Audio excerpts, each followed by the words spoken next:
ட்ரெண்ட்வுட்ஸ் மக்களுக்கு வணக்கம். இன்னைக்கு நம்மளோட ஷோல எதை பத்தி பேச போறோம் அப்படின்னா, எப்பவுமே நாம சினிமாவை பத்தியும் சினிமா நடிகைகளை பத்தியும் நிறைய விஷயங்கள் பேசியிருக்கோம்.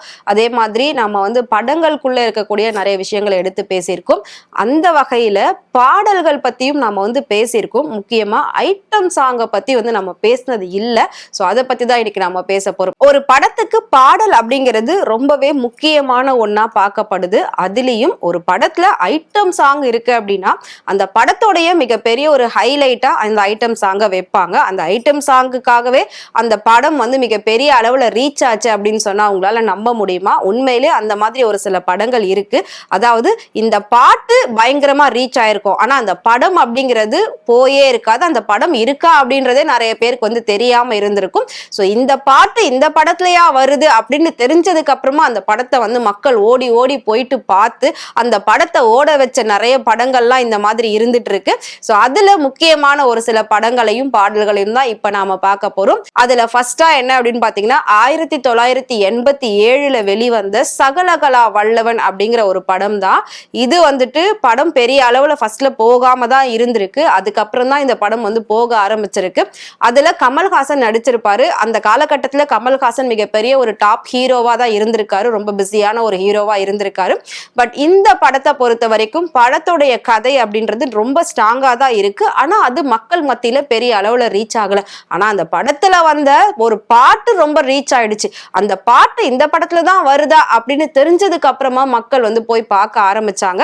அப்படி பார்த்ததுக்கு அப்புறம் தான் இந்த படம் மிகப்பெரிய வெற்றி அடைஞ்சது அப்படின்னு சொல்லியிருக்காங்க. சோ அந்த படத்துல நேத்து ராத்திரி எம்மா அப்படிங்கிற ஒரு பாட்டு, அதாவது சில்க் ஸ்மிதாவும் கமலஹாசனும் சேர்ந்து ஆடி இருப்பாங்க. வேற லெவல்ல இருக்கும். இப்பவும் அந்த பாட்டு கேட்டா வேற லெவல் ஒரு வைபா இருக்கும். யங்ஸ்டர் இருக்கலாம் அப்படின்றது கண்டிப்பா நம்மளால மறுக்கவே முடியாது.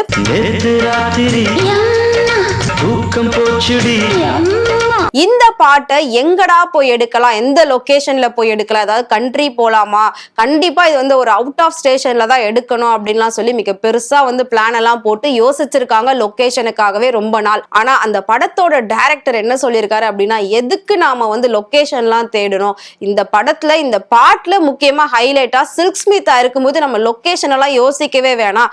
வரக்கூடிய ஆடியன்ஸ் சில்க் ஸ்மிதாவை தான் பார்ப்பாங்களே தவிர அவங்க எங்க ஆடுறாங்கன்றத பார்க்க மாட்டாங்க. சில்க் தான் அங்க மிகப்பெரிய ஒரு பிளஸ். அப்படி இருக்கும்போது நம்ம இதை ஏவிஎம் செட்டுக்குள்ளவே எடுத்துடலாம்ப்பா அப்படின்னு சொல்லி இந்த பாட்டை முழுக்க முழுக்க ஏவிஎம் ஸ்டுடியோலயே பாத்தீங்கன்னா செட்டு போட்டு தான் எடுத்திருக்காங்க. ஸோ பாட்டு, இந்த செட்டு இதெல்லாம் ஒரு பக்கம் இருந்தாலும் சில்க் ஸ்மிதா இந்த பாட்டை பண்ணதுனால இதோட லெவல் வேற லெவல்ல ரீச் ஆயிருக்கு. அப்பவே மிகப்பெரிய ஒரு ஹைப்பை கிரியேட் பண்ணிருக்கு இந்த சாங். இப்ப வரைக்கும் இந்த சாங் யாராலையும் மறக்கவே முடியாது. இப்பவும் இந்த பாட்டை கேட்டா அதை தள்ளிட்டு போறவங்க கண்டிப்பா யாருமே இருக்க மாட்டாங்க. அந்த மாதிரி ஒரு வைபான ஒரு சாங் தான் நேத்து ராத்திரி எம்மா அப்படிங்கிறது. சோ இந்த பாட்டு இந்த படத்துல தான் வருதுன்னு தெரிஞ்சதுக்கு அப்புறமா இந்த படத்தை மக்கள் பார்க்க வச்சு அதுக்கப்புறம் தான் அந்த படம் ஓடி இருக்கு அப்படின்னே ஒரு தகவல் நமக்கு வந்திருக்கு. அடுத்ததா எல்லோ சாரி ட்ரெண்டான ஒரு பாட்டு அப்படின்னா கண்டிப்பா எல்லோ சாரி அப்படின்னாலே நம்மளோட ஞாபகத்துக்கு வர்றதுக்கு இப்போ ரீசெண்டா கோட் படத்துல த்ரிஷா ஆடி இருப்பாங்க மட்டை அப்படின்ற ஒரு சாங்ல. அதுக்கு முன்னாடி ஒவ்வொரு படத்துலயும் ஐட்டம் சாங்னு எடுத்து பாத்தீங்கன்னா மேக்சிமம் எல்லோ கலர் சாரி கட்டி தான் ஆட வச்சிருப்பாங்க. அந்த எல்லோ கலர் சாரிக்கு மிகப்பெரிய ஸ்டோரி கண்டிப்பா ஏதாவது இருக்கும் அப்படின்னு நினைக்கிறேன். கண்டிப்பா ஒரு சென்டிமெண்ட் டச் அதுல இருக்கும் அப்படின்னு நினைக்கிறேன். சோ அதனாலதான் ஐட்டம் சாங் அப்படின்னாலே எல்லோவை ரெஃபர் பண்ணி அவங்க ஆடுறவங்களுக்கு கொடுக்குறாங்க அப்படின்னு நினைக்கிறேன். பட் இந்த எல்லோ சாரி எப்போ ட்ரெண்ட் ஆச்சு அப்படின்னா மாளவிகா வாழை மீனுக்கும் விலங்கு மீனுக்கும் கல்யாணம் அப்படின்ற ஒரு பாட்டுக்கு டான்ஸ் பண்ணிருப்பாங்க. சோ அந்த பாட்டை கானா உலகநாதன் பாடியிருப்பாரு. மிகப்பெரிய ஃபேமஸா அவர் இருந்தாரு அப்போ. அதாவது கானா பாட்டுக்கு இப்போ நிறைய பேர் இருக்காங்க. ஆனா அப்போ பாத்தீங்கன்னா அந்த ஒரு பாட்டு, அந்த ஒரு பேரு தான் எங்க பார்த்தாலுமே சொல்லிட்டு இருப்பாங்க, கேட்டுட்டு இருப்பாங்க. எங்க போனாலும் வாழை மீனுக்கும் விலங்கு மீனுக்கும் கல்யாண பாட்டு ஒலிக்காத இடமே இருக்க முடியாது. அந்த அளவுக்கு அந்த பாட்டு பட்டி தொட்டி எங்கும் ரீச் ஆச்சு அப்படின்னு சொல்லலாம். ஆனா இந்த பாட்டு இடம்பெற்ற படம் சித்திரம் பேசுதடி. இந்த படம் பெரிய அளவுல போகல, நிறைய நடிச்சிருப்பாங்க, பெரிய அளவுல போகல. இந்த பாட்டு இந்த படத்துல தான் வருது அப்படின்னு இந்த படத்தோட போஸ்டர்ல இந்த பாட்டோட ஒரு ஸ்டில்ல ஆட் பண்ணி ஒட்டுனதுக்கு அப்புறமா தான் இந்த படமே ஓடி இருக்கு அப்படின்னு அதோட டைரக்டர் ஒரு இன்டர்வியூல சொல்லியிருக்காரு. சோ அந்த மாதிரி ஐட்டம் சாங்குக்காக ஓடின படங்களை பத்தி தான் இப்ப நம்ம பார்த்துட்டு இருக்கோம். அதுல முக்கியமா அப்படின்னா இந்த சித்திரம் பேசுதடி சொல்லலாம். ஏன்னா நம்ம எல்லாருக்குமே தெரியும் சகலகலா வல்லவன் எந்த அளவுக்கு ரீச் ஆச்சு அப்படின்றது தெரியும். பட் அதை தாண்டி இந்த சித்திரம் பேசுதடி ரீச்சே ஆகாம இருந்தது. பட் இந்த பாட்டு உள்ள இருக்குன்னு தெரிஞ்சதுக்கு அப்புறமா போஸ்டர்ல மக்கள் பார்த்ததுக்கு அப்புறமா தான் அந்த படத்தை வந்து போய் தியேட்டர்ல பார்த்திருக்காங்க. தியேட்டர்ல பார்த்தது மட்டும் இல்லாம அந்த சாங்கை ஃபர்ஸ்ட் டைமா அவங்க வந்து ஒன்ஸ் மோரும் கேட்டிருக்காங்க.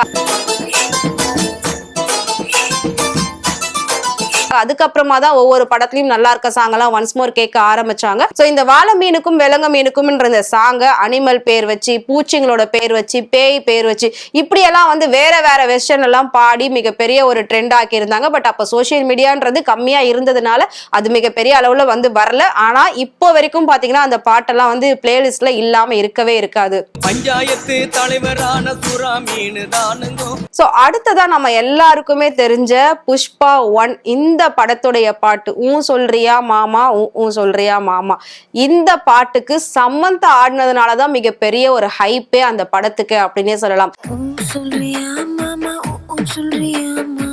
சோ பேன் இண்டியா கிரஷ் அப்படின்னு சொல்லக்கூடிய ரஷ்மிகா மந்தனா இந்த படத்துல ஹீரோயினா பண்ணிருப்பாங்க. அல்லு அர்ஜுன் வந்து ஹீரோவா இருப்பாங்க.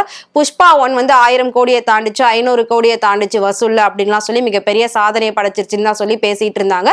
பட் இது எல்லாத்துக்குமே காரணம் அப்படின்னு பாத்தீங்கன்னா அந்த படத்துல இடம்பெற்ற அந்த ஒரு பாடல். இந்த பாடலுக்காக சமந்தா தன்னோட வாழ்க்கையவே இழந்தாங்க அப்படின்னு கூட நம்ம சொல்லலாம். ஏன்னா இந்த பாட்டுல நடிக்க கூடாது அப்படின்றதான் அவங்க வீட்டுல பிரச்சனை பண்ணதாகவும், இதனால நாக சைத்தன்யாவுக்கும் சமந்தாவுக்கும் இடையே பிரச்சனை ஏற்பட்டு டிவோர்ஸ்ல போய் அது முடிஞ்சது அப்படின்ற மாதிரி நிறைய பேர் வந்து சொல்லிட்டு இருந்தாங்க. சோ அந்த டைமிங்ல கண்டிப்பா இவங்களோட டிவோர்ஸ் வந்து பேசப்பட்டது. அதுக்கான காரணம் இந்த ஒரு ஐட்டம் சாங் அப்படின்னு வந்து சொல்லியிருந்தாங்க. சோ டைரக்டர் வந்து சமந்தாவை தான் போடணும் அப்படின்றதுல ரொம்ப உறுதியா இருந்திருக்காரு. சோ சமந்தாவுமே எனக்கு கரியர் முக்கியம், எனக்கு வந்து கரியர் வேற பர்சனல் லைஃப் வேற அப்படின்னு சொல்லிட்டு இதுதான் முக்கியம், இதை சூஸ் பண்ணிட்டாங்க. சோ இதை சூஸ் பண்ணது எந்த விதத்திலும் தப்பு ஆகல அப்படின்ற மாதிரி இந்த பாட்டு மிகப்பெரிய வைரல் ஆச்சு.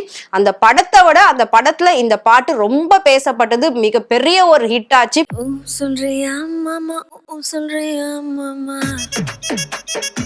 எந்த ஒரு ஃபங்க்ஷனா இருந்தாலும் பட்டி தொட்டி எங்க இந்த பாட்டு இல்லாம இருக்கவே இருக்காது. இந்த பாட்டுக்கு வைப் பண்ணாதவங்க யாருமே இருக்க முடியாது. சோ அந்த அளவுக்கு ஒவ்வொரு ஸ்டெப்ஸும் சரி, ஒவ்வொரு லிரிக்ஸும் சரி பயங்கரமா பேசப்பட்டது. சோ இந்த படத்துல ஹீரோயினா நடிச்ச ரஷ்மிகா மந்தனாவே இந்த படத்துக்காக சம்பளம் வந்து 2 கோடி ரூபாய் தான் வாங்கியிருக்காங்க. ஆனா இந்த ஒரு பாட்டுக்காக டான்ஸ் ஆடின சமந்தா 5 கோடி ரூபாய் சம்பளமா வாங்கினாங்க அப்படின்னு வந்து மிகப்பெரிய ஒரு பேசு பொருளா அது சொல்லப்பட்டது. அது உண்மைதான் அப்படின்னு சொல்லி அபிஷியலாவே வந்து நிறைய பேர் சொல்லியிருந்தாங்க. சோ சமந்தாவுமே ஒரு இன்டர்வியூல சொல்லியிருந்தாங்க. சோ படத்துல நடிச்ச ஹீரோயினை விட ஒரு பாட்டுக்கு வாங்கின சம்பளம் வந்து அதிகம் அப்படின்னா அப்ப அந்த பாட்டு எந்த அளவுக்கு ரீச் ஆச்சு, அந்த பாட்டால அந்த படம் எந்த அளவுக்கு ரீச் ஆயிருக்கு அப்படின்றதுதான் அந்த டைரக்டரும் ப்ரொடியூசரும் பார்த்து இதை பண்ணிருக்காங்க அப்படின்னு வந்து மிகப்பெரிய பேசு பொருளா இது பேசிட்டு இருந்தாங்க. அடுத்ததா அரண்மனை 4. அரண்மனை 1 படம் மிகப்பெரிய ஹிட் ஆச்சு, அது நமக்கு தெரியும். அதுக்கப்புறம் 2, 3 அப்படின்னு பார்ட்டா வந்துட்டு இருந்தது. அதெல்லாம் பெரிய அளவுல போகல. பட் அரண்மனை 4 வந்து ஃபர்ஸ்ட் டைமா சுந்தர்சியோட படம் 100 கோடி தாண்டி வசூல் பண்ணி இருந்தது. அது ஏன் அப்படின்னா அவங்க அதை ரிலீஸ் பண்ண டைமிங் வந்து May month. So school holiday vacation time அப்படின்றதுனால ஃபேமிலியோட ஒரு என்டர்டெய்னிங்கா ஒரு ஹாரர் படம் அப்படின்னு வந்து இருந்தது அந்த டைமிங்ல இந்த அரண்மனை 4 சொல்லலாம். ஸோ அதனால இந்த படம் மிகப்பெரிய ஹிட் ஆச்சு, 100 கோடியை தாண்டி வசூல் பண்ணுச்சு. இருந்தாலும் இதுல வந்த ஒரு பாட்டு தான் எல்லாரையும் திரும்ப திரும்ப இந்த படத்தை வந்து பார்க்க வச்சது அப்படின்னே சொல்லலாம். சின்ன சின்ன குழந்தைங்கள்ல இருந்து பெரியவங்க வரைக்கும் முணுமுணுக்காதவங்க யாருமே இருக்க முடியாது. அச்சோ அச்சோ அச்சோன்ற சாங். சோ இந்த பாட்டுல தமன்னாவோட டான்ஸா இருக்கட்டும், ராஷி கண்ணாவோட டான்ஸா இருக்கட்டும், 2 பேருமே வேற லெவல்ல ஆடி இருப்பாங்க. சோ இந்த சாங், இந்த டான்ஸ், இந்த மியூசிக் எல்லாமே பெரிய அளவுல ஹிட் ஆச்சு. அதனாலே இந்த அரண்மனை 4 படம் வந்து ரொம்பவே சூப்பரா ஓடுச்சு, 100 கோடியை தாண்டி வசூல் பண்ணுச்சு அப்படின்னே சொல்லலாம்.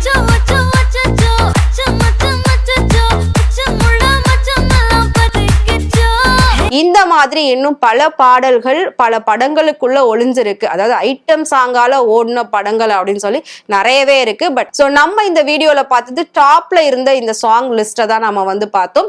நான் சொன்ன இந்த சாங்ஸ்ல உங்களுக்கு எது ரொம்ப பிடிச்ச சாங்ஸ் அப்படின்னு சொல்லி மறக்காம எங்களுக்கு கமெண்ட் பாக்ஸ்ல கமெண்ட் பண்ணுங்க. இதே மாதிரி சினிமாவை பத்தியும், சினிமா நடிகர் நடிகைகளை பத்தியும், சாங்ஸ் பத்தியும் நிறைய விஷயங்கள் இன்ட்ரெஸ்டிங்கா டே பை டே தெரிஞ்சுக்கணும் அப்படின்னு நினைச்சீங்கன்னா மறக்காம ஃப்ரெண்ட் டூர் சேனலை ஃபாலோ பண்ணிக்கோங்க.